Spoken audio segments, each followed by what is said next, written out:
Hello everyone, welcome to my channel SW Metro official channel. Robyn Brown. As the dust settles from the cataclysmic departures of Mary, Janelle, and Christine, the fundamental architecture of the plural marriage has collapsed, leaving only the legal wife standing amidst the rubble of what once was. The narrative that Robyn has carefully curated for a decade, that of the peacemaker, the desired sister wife, the victim of others' jealousy, is now facing an unprecedented and brutal stress test in season 20. For the first time, the spotlight is not on her as she compares herself to her sister wives or plays the role of Cody's solace. It is glaring directly upon her, isolated and exposed, and fans are detecting the subtle yet unmistakable fissures of a woman on the verge of breaking under the weight of a prophecy she herself helped fulfill. The signs are everywhere, in the palpable tension that has replaced her performative serenity, in the manufactured drama that can no longer mask a profound loneliness, and in an isolation that is no longer a strategic victory but a terrifying reality. The most immediate sign of Robyn's impending fracture is the seismic shift in the dynamics of her relationship with Cody. For years, their union was portrayed as the family's emotional and romantic epicenter, a reward for their unwavering loyalty to the principle of plural marriage, even as their monogamous within-the-group behavior eroded its foundations. Cody's identity was inextricably linked to being the patriarch of a large, complex family. He fed on the chaos, the negotiation, and the ego-stroking of managing 4 households. Now, that identity has been obliterated. He is not a patriarch but a husband to one wife, a role he seems woefully unprepared for and, based on his frequently sour demeanor, deeply resentful of. Fans are witnessing the inevitable consequence of a man who made a wife his entire world now turning his unmediated focus inward, and that focus is not kind. The loyalty he demanded from Robyn was easier to give when it was measured against the disloyalty of others. Now, with no other wives to blame, his notorious anger, his narcissistic tendencies, and his financial anxieties have nowhere to land but squarely on her and their children. The tension in their shared scenes is thick and unperformable. The strained silences, the barely concealed eye rolls, the way Robyn's trademark tears now seem born of genuine exasperation rather than strategic manipulation. She is finally experiencing the unedited, unmediated version of the man she helped isolate, and it is a version that drove 3 other resilient women away. The king and queen have won their empty castle, only to discover they have nothing to say to each other without an audience to perform for or enemies to rally against. This tension is compounded by the sheer, inescapable weight of financial reality, a pressure cooker that is sure to define much of season 20's drama. The family's economic model, always precarious, was built on the collective contributions of all 4 wives. Janelle's financial pragmatism and Christine's and Mary's independent incomes supported the family through lean times and funded grand ventures like the move to Flagstaff and the purchase of the infamous Coyote Pass property. With 3 incomes gone, the financial burden falls almost exclusively on Cody and, by extension, Robyn. The bills for her large, expensive home, the payments on the barren land of Coyote Pass, the costs of supporting her adult children who still live at home, these are no longer abstract family expenses but direct threats to her lifestyle and security. Cody's gun-selling and dubious business ventures are unlikely to fill the gap, and the show itself, their primary income, is now predicated on the very collapse Robyn allegedly never wanted. Every paycheck from TLC is a reminder that her livelihood depends on the public dissection of her greatest failure.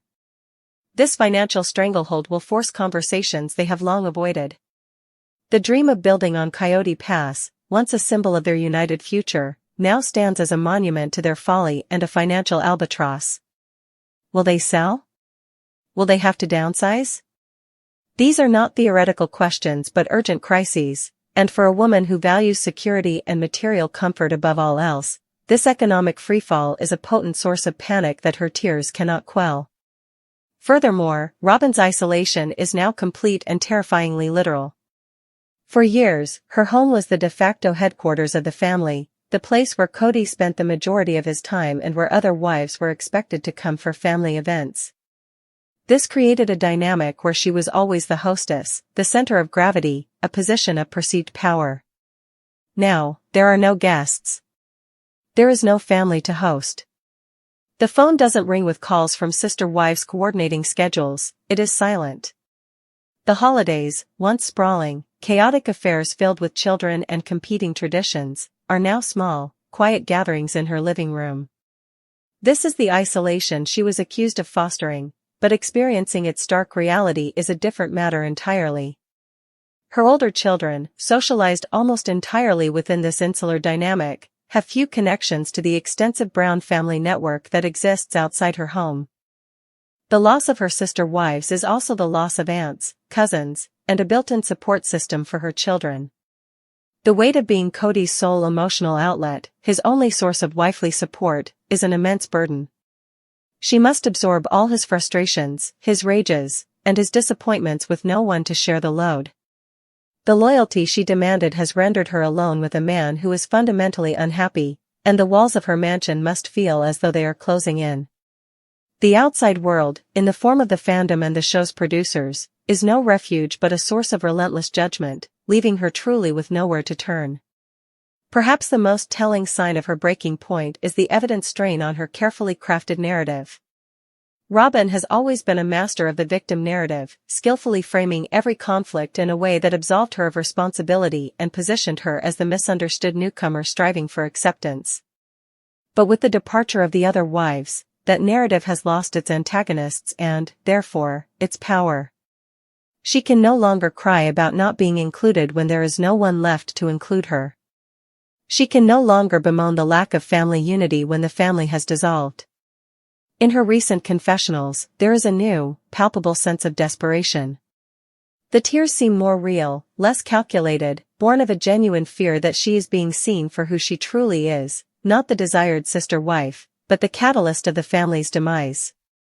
She is scrambling to rewrite history, making baffling claims about wanting to sit on a porch with women who have explicitly stated they wanted nothing to do with her. A clear attempt to retroactively insert herself into a fantasy future that never included her. This cognitive dissonance, between the reality she created and the reality she now must live in, is unsustainable. The mask is slipping, revealing not a villain, but a profoundly sad and trapped woman who is finally reaping the consequences of a harvest she herself sowed. She is isolated with a man whose love was conditional on her being the easy wife in a sea of difficult ones. Now that she is the only wife, the conditions have changed, and the performance can no longer be maintained. Season 20, therefore, is not poised to be Robyn's victory lap but her crucible.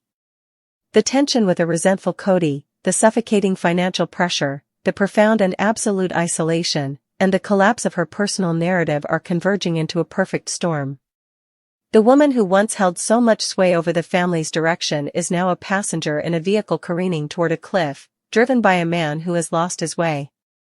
The tears that once manipulated situations now may flow from a place of authentic regret and terror. For years, fans wondered what would happen if Robyn won. Season 20 is providing the answer. In winning Cody exclusively, she has lost everything else that gave the family, and her position within it, meaning, structure, and economic viability. She is left alone with the prize she fought for, only to discover it was never the golden idol she believed it to be, but a weight that threatens to pull her under completely. The breaking of Robyn Brown won't be a dramatic explosion, but a slow, quiet crumble under the unbearable weight of a loneliness she helped design, and it may be the most compelling and human storyline the show has ever seen. Robyn Brown, long portrayed as the stabilizing force in the Brown family, is showing signs of strain that could be unprecedented in her journey on the show. From the outset, there have been subtle yet unmistakable indicators that the dynamic within the family is shifting, placing Robyn in a position where the usual strategies she has relied on to maintain her central role might no longer be effective. Viewers have speculated that the mounting tension stems from several converging factors, the most immediate being the ongoing financial and property drama surrounding Coyote Pass. While the sale of the property might appear on the surface to be a resolution to previous disputes, the aftermath has left several family members, particularly Robyn, navigating a complex emotional terrain marked by resentment, unspoken grievances, and an undercurrent of competition. For Robyn, who has long maintained that her focus is on Cody and their children, the increasingly public disagreements among the other wives, Mary, Janelle, and Christine, may be creating a sense of isolation, leaving her emotionally exposed even as she attempts to appear composed. Fans have noticed that during key scenes this season, Robyn's usual calm demeanor seems to falter, her smiles occasionally appear forced, her responses more measured than natural, and there are moments when she is noticeably absent from communal family activities.